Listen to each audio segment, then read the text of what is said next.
오늘 본문의 내용은 사도 바울의 5번째 재판이 있었는데요. 5개의 재판이 있었는데요. 그중 2번째 재판에 해당되어집니다. 공회에서의 재판이에요. 예수님께서 재판 받으셨던 산헤드린 공회 재판과 같은 것입니다. 70명의 산헤드린 회원과 1명의 대제사장, 그래서 산헤드린 회원은 모두 71명이 되어지는데, 이들은 유대인들 가운데서 가장 명망 있는 자, 유대인들 가운데서 가장 존경받는 자들로 오늘날 입법부와 사법부의 최고 기관이라고 그렇게 이야기할 수 있겠습니다. 오늘 성경에는요, 그 사도 바울이 재판 과정의 전 과정들을 다 기록하지 않고 중요한 내용들만 묘사되어져 있는데요. 우리 1절부터 함께 읽어볼게요. 바울이 공회를 주목하여, 여기서 말하는 공회가 그 산헤드린 공회를 말하는 겁니다. 그런데 어떻게 기록되어 있습니까? 그 공회의 그 권위 앞에 모두는 다 눈을 들지 못하고 주눅들어서 땅을 쳐다보고 있는데, 사도 바울은 그 공회의 회원들을 눈맞춤하며 주목합니다. 그리고 말하기를, 여러분 형제들아, 오늘까지 나는 범사의 양심을 따라 하나님을 섬겼노라 하거늘, 아주 담대히 이야기하는 말을 보게 되었습니다. 오늘 본문에 보면은요, 원래 관례대로라면 이렇게 말을 시작해야 합니다. 존경하는 산헤드린 공회 의원 여러분, 이게 공식 관행의 표현들이에요. 근데 그들은 뭐라고 이야기하느냐? 여러분, 이렇게 이야기하는 거예요. 여러분. 그리고 그 뒤에 한마디를 더 붙이죠. 뭐라고 이야기합니까? 형제들아. 이것은 산헤드린 공회원들에게 표현하는, 이건 보통의 표현들은 아니었습니다. 관용어가 아니라고요. 여러분으로만 끝나지 아니하고 뭐라고 이야기하느냐? 그의 마음 가운데는 간절한 소원이 그 호칭에도 담겨져 있어요. 여러분, 그리스도 안에서 우리가 모두 한 형제 되어지기를 소원하면서 여러분 형제들이여, 그렇게 이야기하죠. 그러면서 첫 마디가 무엇입니까? 나는 죄인처럼 끌려왔지만 나는 죄인이 아니로소이다, 이렇게 이야기하는 거죠. 오늘 1절 말씀 다시 한번 띄워주실까요? 이렇게 표현하고 있습니다. 1절입니다. 여러분 형제들아, 오늘까지 나는 범사의 양심을 따라 하나님을 섬겼노라. 담대하게 이야기해요. 오늘 이 표현에서는요, 단순히 산헤드린 공회원들에게 담대할 뿐만 아니라 그는 하나님을 향하여서도 담대하였고요, 그리고 자기 자신을 향하여서도 담대하였습니다. 우리 자신에게 적용해 볼까요? 우리의 인생의 마지막 문턱에서 말입니다. 내 코끝에 호흡이 멈춰지는 그날에 하나님을 향하여서, 세상을 향하여서, 그리고 나의 인생을 향하여서, 여러분, 나는 오늘까지, 내가 태어나서 지금까지, 내가 하나님을 만난 이후 지금까지 범사의 모든 순간마다 양심을 따라 하나님을 섬긴 사람입니다 라고 담대하게 고백하기 위해서는, 그렇게 담대하게 고백하기 위해서는 우리는 지금부터, 오늘부터 당장 그렇게 실천하셔야 합니다. 여러분, 그 거룩한 꿈들이 있었으면 좋겠습니다.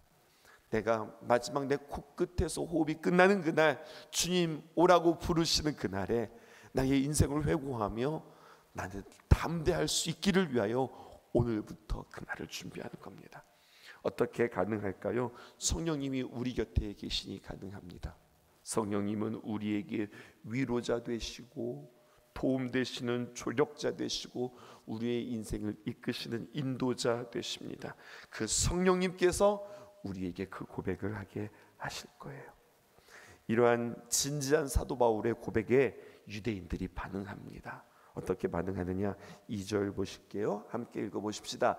대제사장 아나니아가 바울 곁에 서 있는 사람에게 그 입을 치라 명하니, 이렇게 기록되어 있습니다.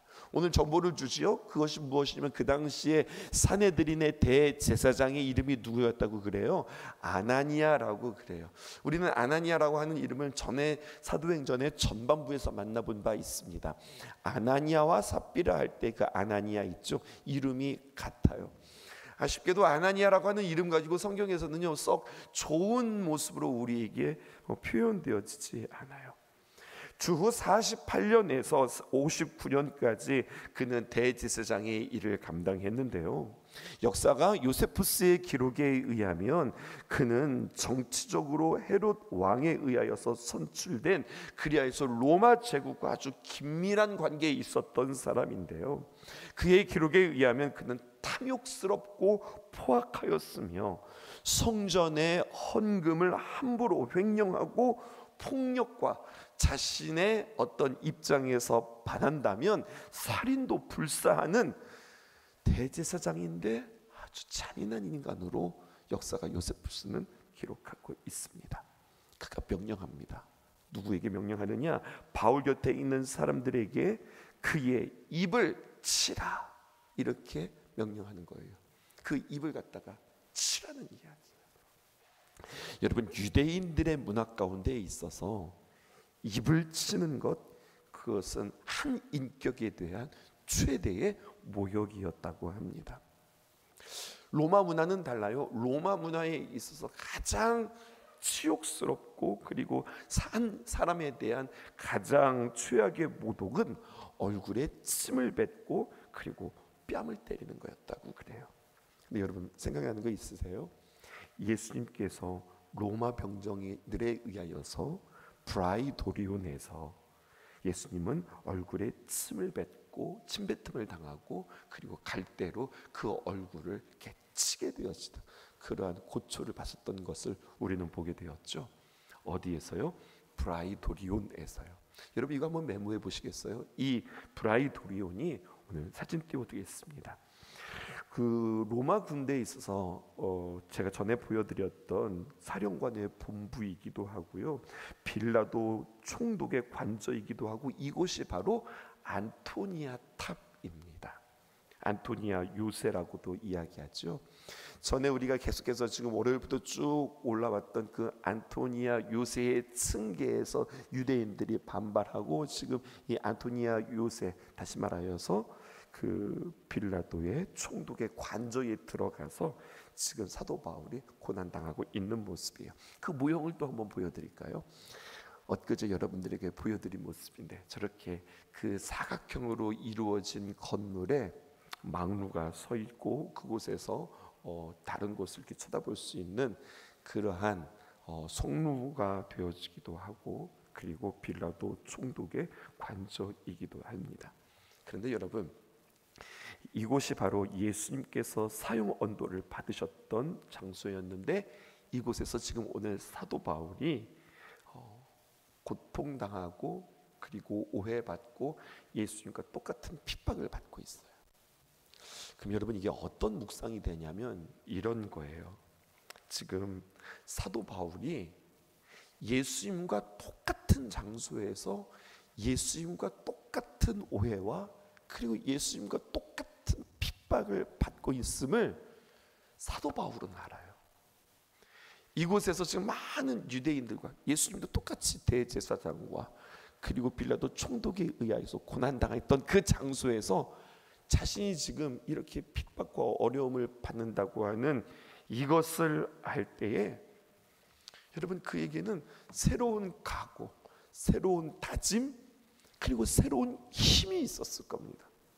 그냥 생판 모르는, 아무것도 모르는 가운데에서 막 핍박과 어려움을 당하는 것이 아니라, 맞아, 이곳은 우리 예수님께서 유대인들에게, 또 로마 병정들에게, 또 빌라도 총독에게 고난받고 사형 언도를 받았던 그곳이지 라는 것을 사도 바울이 알았으면, 여러분, 그는요 이 고난과 이 어려움을요 조금 더 이겨낼 수 있는 아주 놀라운 힘이 그에게 있었을 거예요.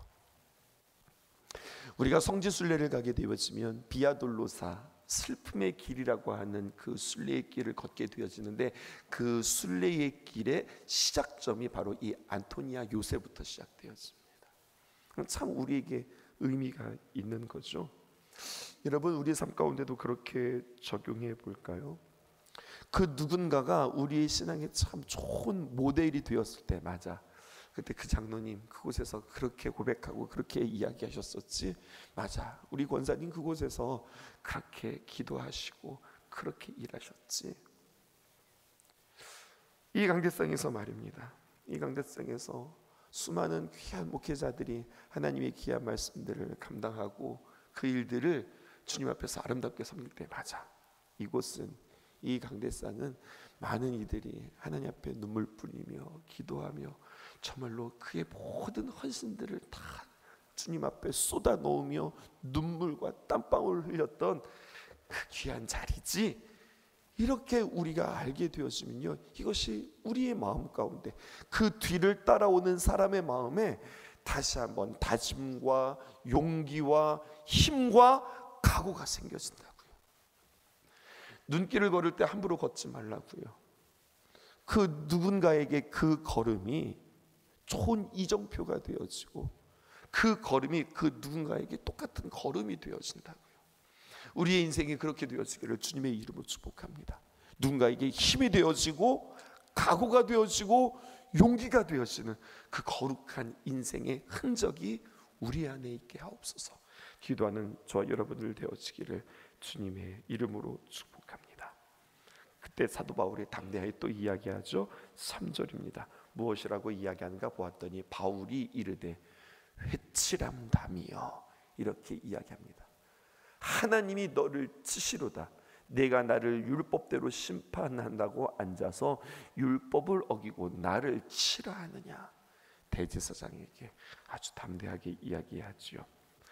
회칠한 담이요 라고 하는 표현은요, 사실 예수님도 하셨던 표현이에요. 마태복음 23장 27절에 보면 예수님께서 위선적인 서기관과 바리새인들을 가리켜서 하셨던 말씀입니다. 이 회칠한 담, 회칠한 무덤에 대해서 조금 더 이 표현에 대해서 생각해 볼까요?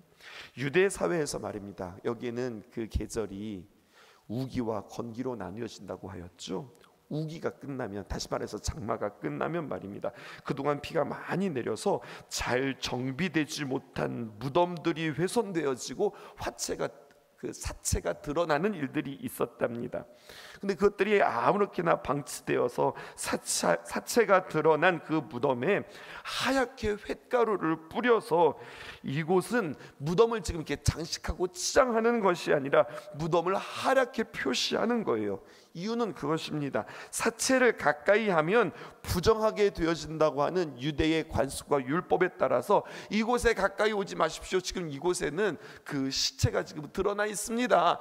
이렇게 이야기하는 하나의 표시라고 하는 거죠. 무덤에 하얀 횟가루를 뿌리니 겉은 환하고 하얗게 보이더라도 그 속은 어떠합니까? 여전히 사체가 썩어가는 그 더러운 것처럼 겉과 속이, 겉은 하얗게 보인다 할지라도 속은 지금 썩어가고 있습니다 라고 하는 그 겉과 속이 다른 그 유대인들을 질타하는 모습이 회칠한 무덤, 회칠한 담이라는 거예요. 위선이 무슨 뜻입니까? 영어로는요, 히포크라시라고 표현되어져 있어요. 로마 문화 가운데서 극장의 연극에 일어났던 모습인데요, 연기자가 연기도 하고 말도 하는 것이 아니라 옛날 우리 이술과 심순의 그 심판국과 똑같은 것 같아요. 변사가 있고 그리고 연기자가 있어서 각각의 역할들을 달리하는 거죠. 커튼 뒤에 변사가 이 연기자들의 언어들을, 이 대사들을 대신하는 겁니다. 즉 말하는 사람과 연기하는 사람, 행동하는 사람이 다른 것, 이것에서 히포크라시, 위선이라고 하는 말이 나왔다는 거예요. 말하는 사람 따로, 행동하는 사람 따로. 그러므로 위선이란 무엇이냐면 그 사람의 말과 행동이 각각 다른 것을 이야기하는 겁니다. 대제사장으로서 얼마나 거룩하고 얼마나 멋지고 근사한 말들을 강단에서 했을까요? 많은 사람들 앞에서 했을까요? 하지만 그 속은 썩은 시체처럼 냄새가 나고 부패하고 부정하고 더러운 모습들을 이야기하는 겁니다. 적용해 볼까요? 우리들은 어떠할까요? 하나님이 내 삶의 증인이시라. 사도 바울이 그렇게 이야기합니다. 하나님이 내 삶의 증인이시라. 이 말에 때로는요 부끄럽고 두려운 자가 있겠고요, 때로는요 어떤 사람은 이것에 대해서 맞아, 하나님이 나의 삶의 증인이시라면 나는 뿌듯하다, 참 감사하다, 이렇게 표현하는 거죠. 아나니아가 사도 바울을 심판한다고 세웠지만 지금 성경은 참 재미있는 묘사를 하고 있어요. 무엇이냐, 오히려 사도 바울에게 아나니아가 명명백백 그의 본체가 무엇인지, 그의 진면목이 무엇인지 오늘 철저하게 다 드러나고 있는 모습이 성경에 기록되어져 있습니다. 로마서 2장 1절에서 2절에 있는 말씀입니다. 그러므로 남을 판단하는 사람아, 누구를 막론하고 내가 핑계하지 못할 것은 남을 판단하는 것으로 내가 너를 정죄함이니 판단하는 내가 같은 일을 행함이니라. 이런 일을 행하는 자에게 하나님의 심판이 진리대로, 여러분 진리라고 하는 말은요 변함이 없는 말씀이에요. 진리대로 되는 줄 우리가 안다. 여러분 우리가 이 사실을 알기를 주님의 이름으로 축복합니다. 6절에 있는 말씀 우리 함께 읽어보십시다. 바울이 그중 일부는 사두개인이요 다른 일부는 바리새인인 줄 알고 공회에서 외쳐 이르되 여러분 형제들아, 나는 바리새인이요 또 바리새인의 아들이라. 죽은 자의 소망 곧 부활로 말미암아 내가 신문받노라. 그렇게 이야기해요. 대제사장 아나니아가 바울의 입을 치라 명령하여 바울의 인격을 공개적으로 짓밟아 버릴 때에 여러분 얼마나 치욕스럽고 그 마음 가운데 얼마나 분이 일어날까요? 경우의 수 이럴 수 있습니다. 만약 바울이 그 말에 흥분하고 절제를 잃고 눈에는 눈, 이에는 이라고 하는 식으로 네가 나한테 그렇게 이해했어? 나도 할 말 있어. 나도 한번 이야기해 볼까? 라고 감정으로 대했다면 여러분 사내들인 회원들을 똑같이 비인격적으로 대응했다면 어떻게 되었을까요? 그렇지 않아도 지금 사도 바울은 배교자로, 유대인의 배교자로 낙인 찍힌 상황에서 사도 바울을 못 죽여서 안달이 났는데, 만약 그랬다면 사내들인 공회에서 모두가 다 만장일치로 사도 바울은 영락없이 율법과 성전을 모독한 죄로 극형을 선고받았을 것입니다. 아무리 지금 로마의 천부장이라 할지라도 바울을 보호해주지 못했고요, 아무리 그가 로마 시민권이라고 하는 시민권자라 할지라도 그 시민권이 그 사도 바울을 보장해주지 못했을 거예요. 그런데 놀라운 것은 사도 바울이 침착성을 잃지 않습니다. 이것은 그의 정신력, 그의 멘탈이 좋아서가 아닙니다. 침착성을 지킬 수 있는 이유가 있어요. 비록 그가 지금 공개적으로 자신의 인격이 짓밟히는 모독을 당했지만 그 안에 있는 예수님의 생명, 예수님의 그 사랑이 상대를 향한 그 연민과 그 예수님의 귀한 마음이 그 마음속에 어떻게 작용하고 있냐면, 한 사람을 소중하게 여기는, 한 영혼을 천하보다도 귀하게 여기는 그 마음을 잃지 않았기 때문에 흥분하지 않고 자제력을 잃지 않고 지혜롭게 분별력 있게 이야기하고 있습니다. 어떻게 그것을 알 수 있습니까? 여전히 그는 그들을 향하여서 여러분 형제들아 라고 표현하고 있어요. 앞에서 여러분들에게 설명했죠. 사내들인 공회원들에게 뭐라고 이야기했습니까? 여러분, 그리고 형제들아. 형제들아라고 하는 표현은요, 그리스도 교인들을 향해서, 초대교회 교인들을 향해서 형제들아 이렇게 표현한 거란 말입니다. 근데 여전히 그러한 모독과 그러한 핍박과 그러한 모함 속에서도 그들을 향해서 여러분 형제들아 이렇게 표현하는 그런 흔들리지 않는 모습들이 그에게 있었어요. 그의 멘탈이 좋아서? 아니요, 그의 마음 가운데 예수님의 생명, 예수님의 귀한 사랑, 맞아, 저렇게 나를 모독하는 저들도 하나님이 찾으시는, 우리 주님께서 저들을 위해서 십자가에 못 박혀 죽으신 그 사랑의 대상들이지, 이것을 사도 바울은 알았던 거예요. 마치 누구 같은 거예요? 옛날 자기 모습 같은 거예요. 자신을 생각하는 겁니다. 이 은혜, 이것들을 놓치지 않는 겁니다. 사내들인 공회원들이 모두 71명이라고 그랬죠. 대부분의 사두개인들과 바리새인들로 그렇게 구성되어져 있는데, 근데 이 두 그룹은 정말로 지도자 그룹이라고는 하였지만 서로 두 그룹이 사실은 앙숙이에요. 신학적인 관점이나 아니면 성경을 바라보는 관점이 너무너무 달라요. 첫 번째, 사두개파 사람들입니다. 이 사람들은 다윗 시대의 대제사장 사독의 이름에서 유래되었어요. 유대 사회에서 종교적으로 정치적으로 기득권자들, 다시 말하여서 지배계층, 사회적으로 볼 때 갑이라고 할 수 있습니다. 이들의 신앙관에 있어서는요, 하나님께서 우리에게 말씀을 주셨는데 무엇을 주셨느냐, 딱 5개 주셨다는 거예요. 모세의 율법, 모세 오경만 주었고, 이들의 신앙관 좀 보세요. 참 독특해요. 우리들의 삶에 일하시고 개입하시고 통치하시고 인도하시는 하나님, 글쎄 믿지 않아요. 애초에 하나님의 섭리라고 하는 것을 그들은 믿지 않았습니다. 하나님의 귀한 5가지 율법의 말씀이 나에게 주었으니 이 좋은 기준을 가지고 세상에 순응하면서 살아간다. 그러니까 이 사람들은요, 천사도, 영적인 존재도, 부활도, 영생도, 천국도 믿지 않는 사람들이었어요. 이들이 누구들이라고요? 사두개인들. 근데 이 사두개인들이 대부분 대제사장, 제사장 그룹을 맡고 있었습니다. 그러니까 언제나 이들에게 중요한 것은 나, 현실 세계, 지금. 그러므로 이들에게 도덕성과 윤리성, 이것을 상실한 물질주의자들이라 할 수 있겠습니다. 그러니까 많은 서민들에게, 많은 민중들에게 그들은 혐오의 대상이었어요. 하지만 그들이 타고난 그 자신들의 타고난 그 사두개인이라고 하는 그 이름으로 그들은 기득권을 누리고 있었죠. 반대로 그들과 대척점에 있었던 바리새인들은, 그 말이 무슨 뜻이냐면 구별된 자, 또 분리된 자, 이런 뜻이에요. 예수님께서 태어나시기 전 주전 4세기 전에 유대교 개혁에 앞장섰던 하시딤의 후예라고 자신들은 그렇게 불려지기를 참 좋아했습니다. 이들은요, 하나님의 율법의 말씀에 충실했을 뿐만 아니라 세속적인 것, 비율법적인 것에서 불경건한 것, 자신들을, 이것들을 철저하게 구별했습니다. 그리고 정말로 그렇게 살아가기를 애쓰고 노력했던 거예요.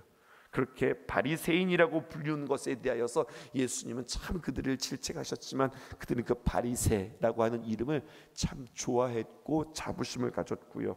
천사도 믿고 영적인 존재도 믿었고 부활도 믿고 천국도 믿었으며 많은 서민들과 그리고 민중들에게 그렇게 애쓰면서 살아가는 것들이 인정받아, 그래서 그들은 존경의 대상이 되었단 말입니다.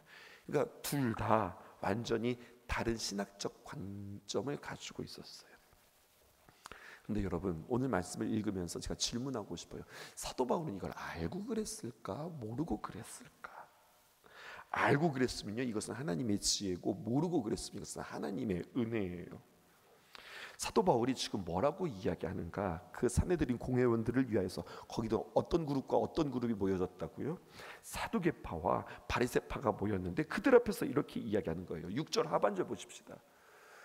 죽은 자의 소망 곧 부활로 말미암아 내가 지금 신문 받는다. 죽은 자의 소망이 누굽니까? 우리 죽는 자들이 앞으로 살아날 그 소망, 그것을 이야기하는 것이 아니라 죽은 자의 소망은 예수 그리스도를 말하는 거거든요. 예수님께서 십자가에 못 박혀 죽었다가 곧 부활로 말미암아, 죽은 자의 소망이 이꼴 뭐냐? 부활이라는 거예요. 죽으셨던 그 예수님께서 부활하심으로 말미암아 우리의 소망이 되었고, 나는 지금 누구 때문에 신문 받는 거야? 내가 지금 뭔가를 잘못해서가 아니라 성전 모독 때문에 내가 신문 받는 것이 아니라 내가 예수 그리스도를 전하다가, 특별히 예수 그리스도의 십자가와 부활을 전하다가 내가 신문 받는 거야. 그는 지금 무엇을 이야기하는 거냐면 바리새인들이 말하는 부활이 아니라 예수의 부활을 지금 이야기하고 있는 겁니다. 그렇게 예수님의 부활을 이야기하다가 신문 받는 거다, 그렇게 이야기했는데요. 그런데 바리새인들은 말이에요, 그렇게 지금 사도 바울이 언급한 부활이 구체적으로 어떤 부활인지, 누구의 부활인지 알려고도 하지 않고 단순히 부활이라고 하는 그 이야기를 듣자 신문 받는다는 말에 귀가 번뜩이어서 갑자기 사도 바울을 옹호하는 옹호자가 되었습니다.